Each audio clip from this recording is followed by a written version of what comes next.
बड़की भाई, अरे काहे मुंह गिरवले बड़ा मर्दे, हालचाल ठीक बा ना? अरे का बताई मर्दवा, जैसन सोचले रहली भाई वैसन मेहरारू ना मिलल। कैसन मिल गई मेहरारू मर्दे? अरे भाई हम देखले रहली सपना में कि हमके बहुत सुंदर मेहरारू मिली, और जवन मेहरारू आइल बिया कि अन्हारे जातिया तब भाई पते न लगतिया हमार मेहरारू हो कि कोनो दूसर बिया। का भइल, ऐसन का दिक्कत हो गई? अरे मर्दे एकदम छछुंदर मेहरारू मिलल हिय। ते काम कर ना, ओके छोड़, तलाक उलाक दे के दूसरा शादी कैले। ठीक कहत बे मर्दे, सही कहले है, अब हमके यह करे के चाहिए। अरे मोरी माई रे माई के भगवती माई ले जा, कुल दोस्त ऐसा ना हो ना घर फोरे वाला। रोज तो हम सुनत रहनी, आज देखू लेनी कि कुल कैसन हो। करिए मर्दे, हाई बड़की माई काहे बोलत छे रे? चुप चुप चुप चुप चुप। काली यानी बड़की माई नहीं रही है तो हमार मेहरारूआ, अरे सारे नहीं तो ये तोहार मेहरारू मर्दबा, अरे सारी ये तनी करिया। अरे कैसे ठीक, हम जाने तानी कि तू कितना शरीफ हुआ, कितना पानी में होगा। तनी ही बतावा, जब ये देखे गला ना तो का इनका रखा फुटल रहा।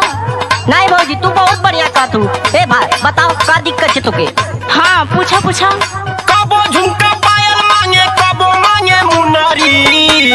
हाँ तो मंगबे करो। कबो झुमका पायल मांगे, कबो मांगे मुनरी। सवारी में हरिया लगाता बाछा छुनरी, सवारी में हरिया लगाता बाछा छुनरी, सवारी में हरिया लगाता बाछा छुनरी। ढेर बतियाई बात मारबे बे मुसर से, ये तो बहुत मन बढ़िया भाई। ढेर बतियाई बात मारबे बे मुसर से, भाग रे दही जरा बियाह करब दूसर से। भाग रे दही जरा बियाह करब दूसर से, भाग रे दही जरा बियाह करब दूसर से।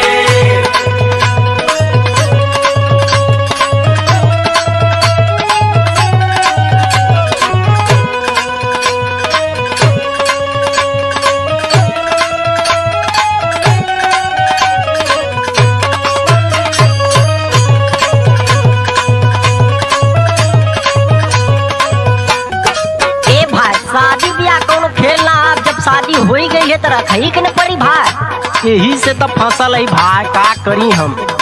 ढेर बोलत हुआ, अब पे बतावत है तुमके। दियाई दिहाती बाकी बनेले सहरिया, बनेले सहरिया हो, बनेले सहरिया, बनेले सहरिया हो, बनेले सहरिया। बड़ा बनो रोज अब दिहत तो है गोरिया, दिहत तो है गरिया हो, दिहत तो है गरिया, दिहत तो है गरिया हो, दिहत तो है गरिया। अरे हम इनकर कुल कहानी जानत हिला, हम जवन सुनावत है ध्यान से सुना। हाँ भौजी तू बोलत रहा, तोहार बोलिया ना बड़ी सुंदर लगत है, बोला। बानी भल ही गवई लेकिन आई लेखे उसर से। हाँ हमके कुल पता। बानी भल ही गवई लेकिन आई लेखे उसर से, भगर दोही जरा बियाह कर